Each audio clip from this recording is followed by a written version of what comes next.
Take 1, semoga berhasil take 1 ya. Lea. Oke ya.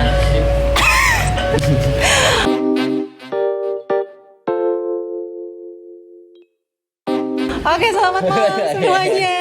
Halo, apa kabar? Kenalin, nama aku Dian. Hari ini, malam ini, kita syutingnya malam kebetulan. Kita mau diskusi, kita mau ngobrol sama seseorang yang ada di samping aku. Mungkin untuk teman-teman yang domisilinya di Kota Bandung atau teman-teman yang udah di Kota Bandung interest banget sama seni, kayaknya udah tahu seseorang yang ada di samping aku ini. Boleh dikenalin nggak siapa ya ini ya? Halo. Kakaknya ya. Kalau gue Mono ya. Untuk beberapa yang udah kenal, ya biasa panggil Mono kali ya. Iya. Nah, Kang Mono ya panggilnya nggak apa-apa ya? Mono aja. Mono aja, nggak usah pakai Kang. Bebas mau pakai. Boleh Oke. pakai Mono boleh. Kalau misalkan ada yang nanya nama aslinya siapa, mau di-spill nggak? Ya, di Instagram juga ada Oh, kayak. ada ya? Oke. Jadi kalau misalkan yang pengen tahu nama aslinya, ada di Instagramnya Monochromangki, di situ ada nama aslinya. Kali cek aja. Soalnya kalau nama asli itu susah nyebutnya, Dian. Miftah Fauzan, perasaan? Susah tuh nyebutnya orang-orang. Oh ya? Jadi udah aja, Mono aja biar gampang. Oh iya. Oh jadi, Gitu. oke.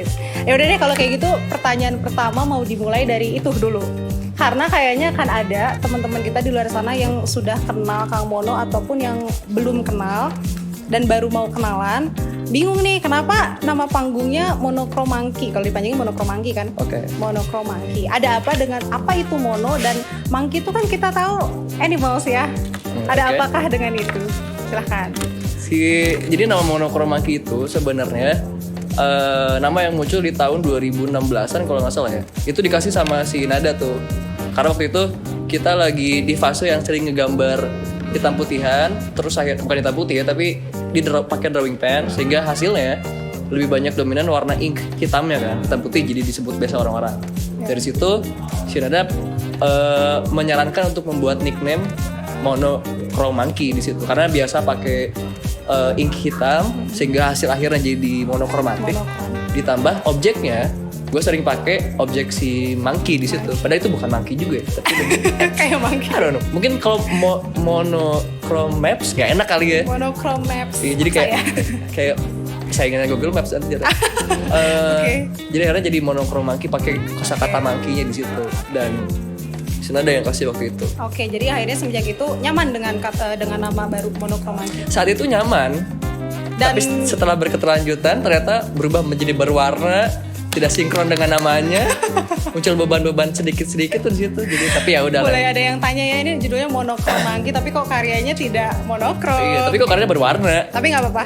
Dari nama itu jadi berkah ya. Jadi sekarang seniman yang luar biasa di Kota Bandung. Weh, amin. Weh. Nah, terus juga ada beberapa yang tanya. Siapa yang tanya? Teman-temanku yang tanya ya, personally. Ngarang kali. Ya, nggak apa-apa. Karena video ini kita emang beberapa banyak yang ngarangnya. Kenapa? Nah, untuk style karya sendiri, itu sebenarnya aku sih yang penasaran. Oke, kenapa? Cuman kayaknya teman-teman ada yang penasaran juga.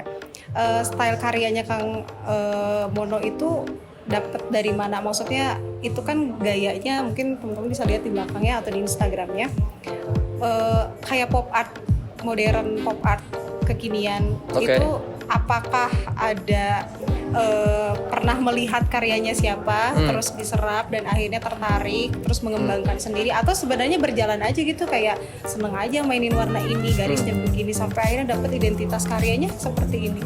Oke. Jadi kan tadi kan gue bilang ya, perjalanan bikin karya itu secara serius ya. Di semenjak kuliah 2015 kenal dengan drawing pen, dari situ mengejar gambar-gambar realisan segala macam, detail-detail drawing tuh kita tahu lah ya, etchingannya kayak apa. Terus di tahun selanjutnya gue tuh kenal sama mural waktu itu. Jadi ada 2017. Iya, ada teman yang kenalin tentang mural. Terus sebenarnya bukan ngenalin baru ya, tapi maksudnya diajak dan terlibat dalam skema muralnya tuh, sehingga akhirnya kembali mengenal cat yang berwarna dan segala macam. Di saat yang bersamaan juga, gue tuh ada di kampus ada senior namanya Eri Taufik waktu itu, dan dia adalah saat itu karya dia adalah karya yang sangat kaya banget sama warna. Objeknya aneh-aneh banget, dan brush stroke-nya tuh yang hampir sama yang sekarang gue pakai. Dari situ banyak influence dari dia tuh. Cuman kalau misalkan si Eri itu dia akhirnya berubah terus kan penggayaannya, karena dia selalu percaya kalau misalkan karya itu akan terus mengalami perubahan lah. Tergantung dari sisi mana tergantung dari dia saat ini tuh seperti apa, katanya begitu. Tapi saat itu yang gua capture dari Eri adalah karya dia yang penuh dengan warna, dengan brushstroke yang sebegitu tegasnya. Tapi objeknya tuh begitu fluid banget, dinamis banget gitu. Gue suka banget karya Eri di tahun-tahun itu. 2017 apa 2018. Nah dari situ gue kenal warna dari karya Eri gitu. Karena maksudnya Eri pun terlibat dalam mural di situ. Begitu teman-teman yang lainnya. Sehingga ngolah warna, ngolah objeknya, teknik-teknik di situ kayak apa yang representnya dari si Eri itu. Nah terus dari gue yang biasa ngegambar drawing hitam putih kan berubah banget ya. Wah itu proses dari drawing menuju ke warna yang sekarang tuh dilematis banget, dalam artian gue harus mengorbankan kedalaman detail dari drawing ke warna. Untuk mendapatkan karena kalau hitam putih, kalau misalkan karya berwarna terlalu depth, hatchingnya terlalu banyak, menurut gue itu mengganggu gitu. Kalau mau hatching banyak udah aja realis atau apa gitu, atau enggak gue nggak menemukan sisi estetisnya dari situ lah, sehingga akhirnya gue harus mengorbankan teknik hatchingnya di situ. Karena mungkin ditambah juga si Eri tekniknya nggak penuh dengan hatching saat itu ya, nggak gue ngolah itu segala macam. Dari Eri gue kenal Muklai juga di situ. Muklai dengan eksekusi yang oke, dengan cara dia memasakkan karyanya dengan seperti apa gitu ya, sehingga akhirnya gue merasa yakin dengan penggayaan ini gue bisa lebih nyaman deh kayaknya gitu. Dan ternyata nyaman. Maksudnya kan perubahan dari monokrom hitam putih itu ya, itu kan agak jauh ya. Sekali berubah tiba-tiba ke yang gaya sekarang kan pasti sulit. Gak tahu sih kalau aku berpikirnya itu pasti sulit gitu. Tapi akhirnya bisa. Nyaman gak ternyata? Nyaman, maksudnya kalau misalkan dibilang nyaman apa enggak? Nyaman sampai akhirnya. Maksudnya nyaman itu dalam artian karena gue kenal warnanya di situ. Meskipun gue harus mengorbankan hatchingnya, tapi gue dapat yang lain itu, warnanya tuh. Dan akhirnya sampai sekarang gue lebih excited untuk mengolah si warna itu sendiri sebenarnya. Tapi hitam putihnya sendiri ditinggalkan nggak? Karena kayaknya ada nih karya-karyanya Kang Mono yang warnanya ada, tapi hitam putihnya nggak ditinggalin. Ada tuh. Iya.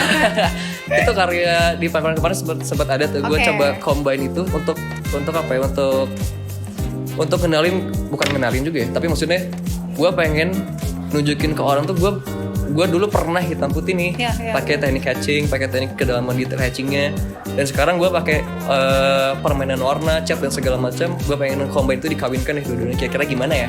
Bagus atau enggak? Itu keren loh. Waktu kemarin untuk info aja teman-teman, kemarin aku datang ke pamerannya Kang Mono ya.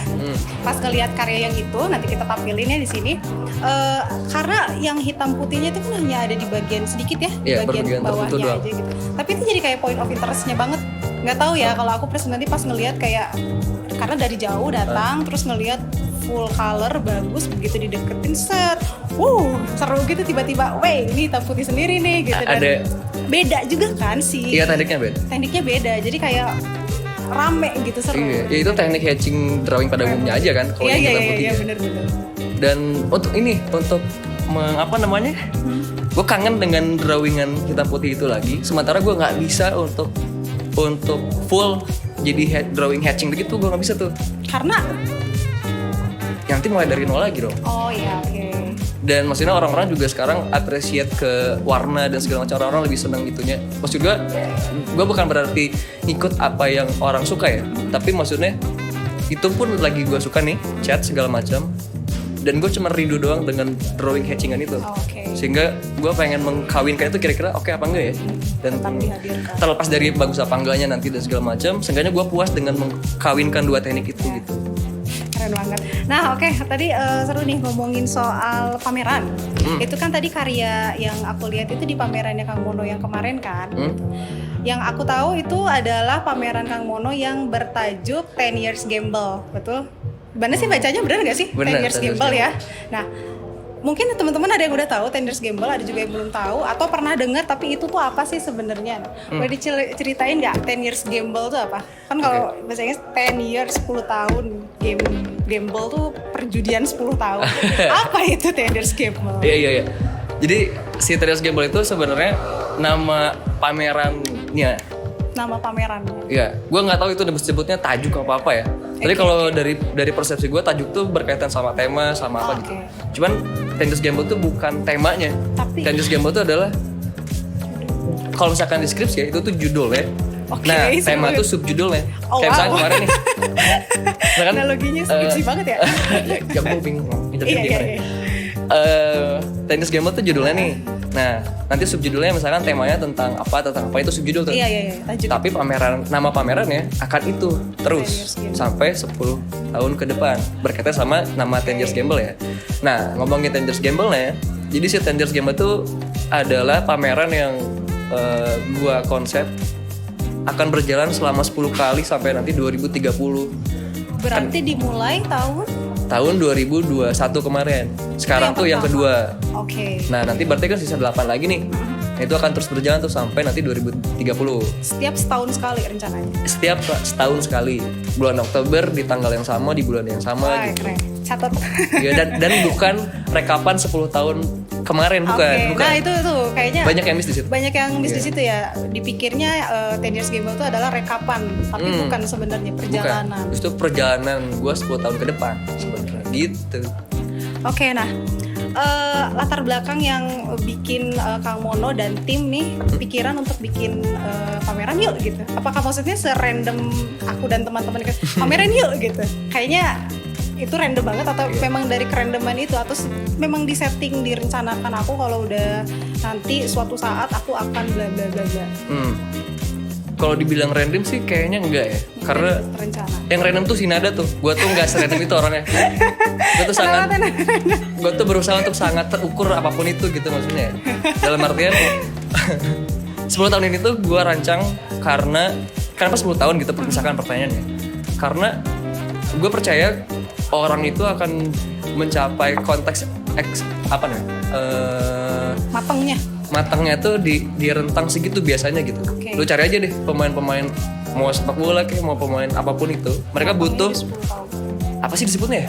Expertise-nya tuh dalam waktu 10 tahun gitu. Lu pernah denger ini nggak yang seseorang itu akan mencapai level expert dalam 10.000 jam? Lu pernah denger ya? Nggak, ini pertama kalinya denger dari Kang Mono. Gue lupa 10.000 atau berapa gitu. Tapi maksudnya ada waktu orang yang orang percayai di waktu dalam termin waktu itu lo akan menguasai apa yang lo pengen kuasain gitu dalam bidang apapun ya. Nah, berkaitan sama itu gue pengen di elaborate lagi. Kalau ini adalah pameran yang dalam artian pameran tuh kalau misalnya kekaryaan nih, berarti kan kalau hitung 10.000 jam udah lewat nih sebenarnya.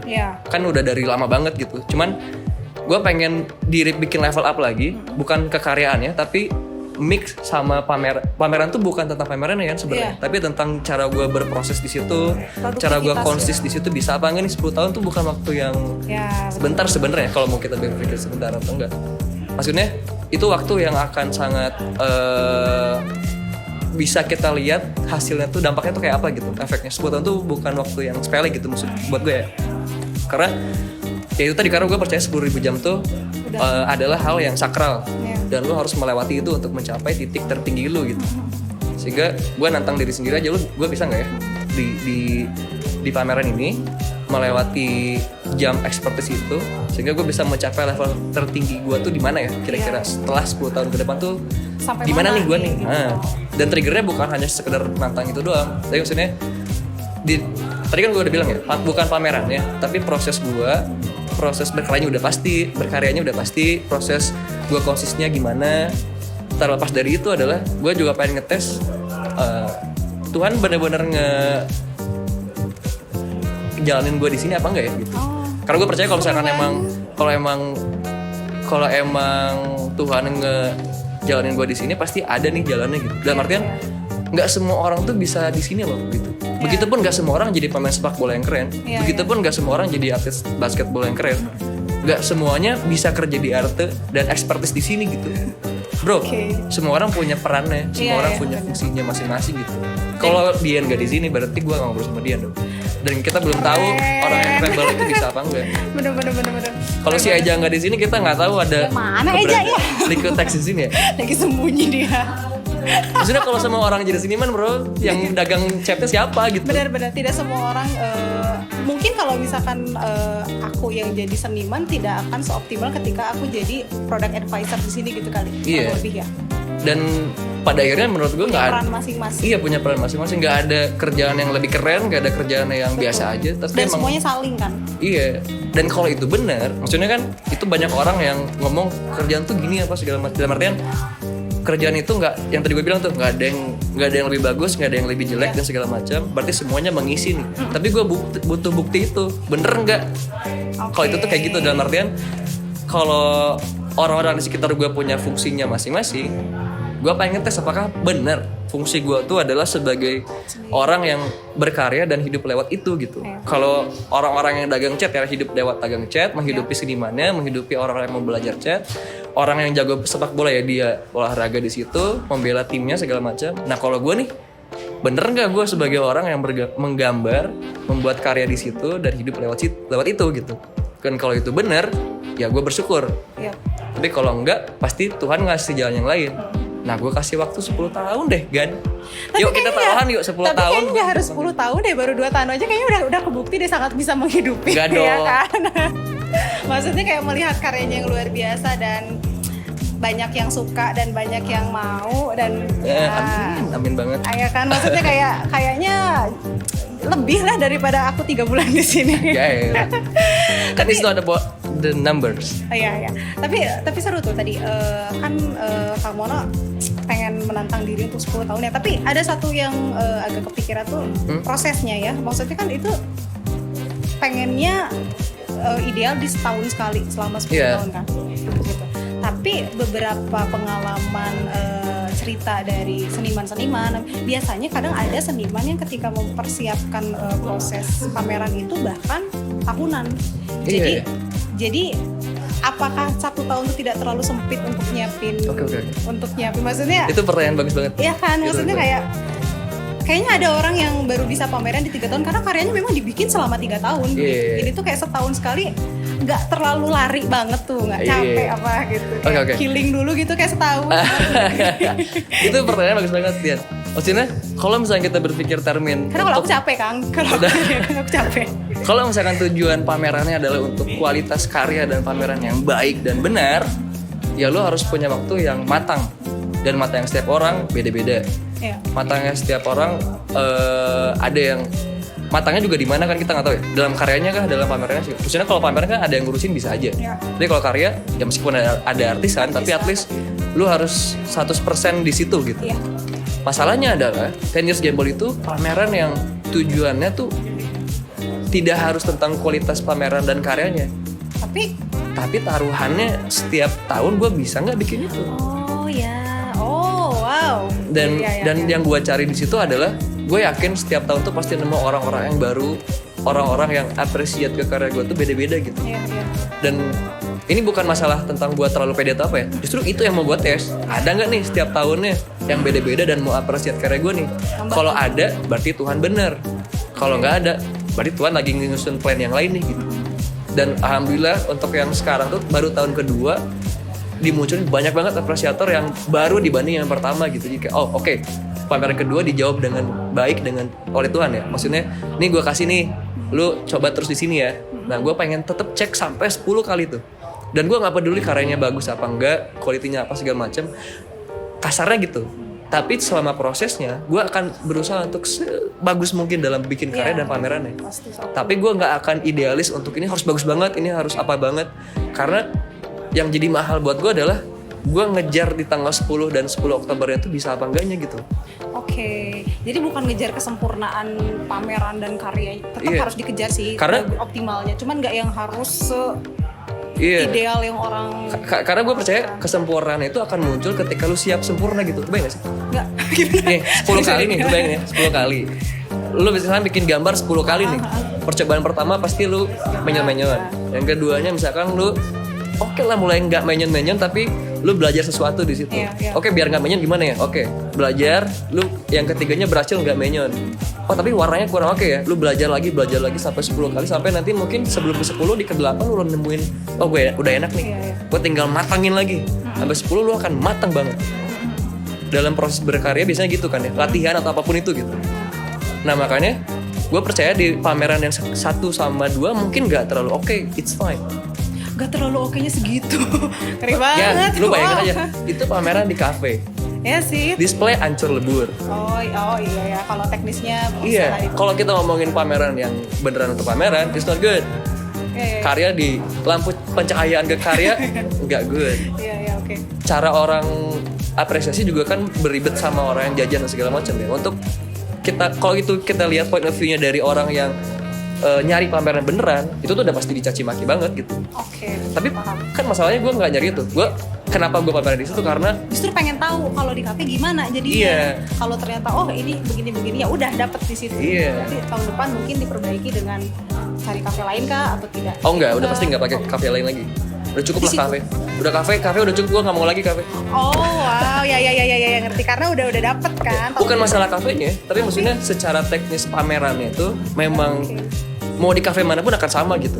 Oke. Treatmentnya akan cukup ribet lah. Kecuali emang lu pengennya showcase doang atau apa gitu. Tapi kalau untuk ngejar yang proper pameran, emang you have to do on the gallery or something. Oh my god, keren. Nah dari situ akhirnya gue nyari sempurnanya nanti aja deh.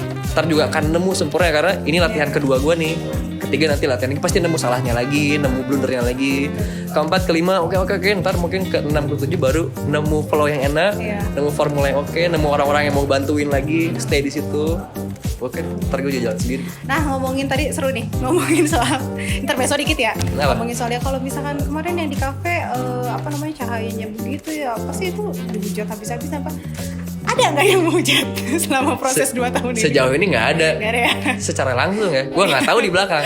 Kan orang-orang gitu biasanya. Iya. Keren, mon, terus segala macam di luar. Ya, anjing mono jelek banget lagi kemarin. Ada aja yang kayak gitu, tapi ya udah itu biarin aja. Iya. Karena terlepas dari itu pun gue tetap gue bisa ngerasa gitu ini tuh oke apa enggak gitu. Dan ini balik lagi, ini bukan masalah kafenya, ini masalah mau dimanapun sama aja kalau kafe tuh, karena emang bukan peruntukan ya. Kecuali kalau kafenya menyediakan alternative space yang khusus untuk lu display karya, itu beda lagi. Jadi kayak kafe sama galerinya tuh satu daerah, satu Iya. lahan tapi bisa tembok gitu. Iya. Di Bandung kan banyak tuh kafe-kafe yang Iya, emang ya. menyediakan alternative space. Kayak galeri Ruang Dini. Ya, Orbital, something lah. Lu bisa sebut di situ gitu. Oke, siap. Nah, sekarang mau nanya soal ini, Kang. Tadi kan kita ngebahas soal 10 Years Gamble 1 ya. Sama 2 sih sebenarnya dibahas. Untuk si karyanya sendiri, yang 10 Years Gamble 1 sama 2. Jujur kalau yang 1 aku nggak datang, jadi aku tidak tahu. Tapi Parah. aku dulu aku masih sibuk dengan perkuliahan. 1 nggak datang, cuman hype-nya kerasa banget. Hype-nya kerasa Hype apa? banget. Hype-nya pameran Kang Mono. Yang pertama. Yang pertama, jadi Iya ya? meskipun aku nggak datang, tapi kayak di grup angkatan, di Oh, iya. Instagram temen-temen kayak wow gitu hype itu, makanya yang kedua datang. Nah, Oke. cuman aku tahu karyanya karena kan orang-orang kan memotoin semua. Oh, iya. Bisa lihat dan ada katalognya juga kan. Iya, benar. Buat teman-teman yang pengen ngelihat katalog karya-karyanya Kang Mono di 10 Years Gamble 1 itu ada di Instagramnya, ada linknya ya. Ada. Di bio-nya ada linknya, tinggal di klik aja itu nanti ada. Ada tuh. Di situ. Nah, terus ngelihat karya-karya di 10 Years Gamble 2. Ada perbedaannya, tapi kayak kok ya namanya juga dibikin sama orang yang sama ya. Ada yang mirip-miripnya juga. Untuk keterkaitan antara setiap karyanya di yang 1 sama yang 2 gimana nih? Apakah yang 1 dibawa lagi atau memang bisa secara tema, konsep